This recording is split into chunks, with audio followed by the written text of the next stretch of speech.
Hello mga langga, inspilayo po muli. Paano po ba natin nilalabanan ang boredom? Pero bago po yan, intro po muna tayo. Number 1, be with the flowers. Appreciate po natin ang ating mga bulaklak sa ating paligid. Number 2, be with the pets. Banding po muna sa kanila mga langga. Then number 3, pwede po tayong magluto kung ano po bang gusto nating lulutuin. At of course, magmukbang with the contents na po yan mga langga. Kaya ikain mo na lang kaysa ma-bored ka. Of course, huwag din kalimutan, lagi po tayong magbibigay ng ating time para po sa ating mga alaga.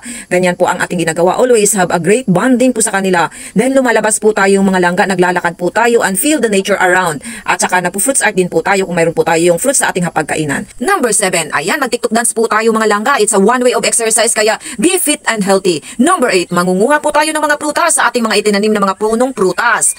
Ayan, kung nagustuhan mo ang video kong ito, pakiclick na lang po yung subscribe at bell all na lang din po. Thank you, love, love, love!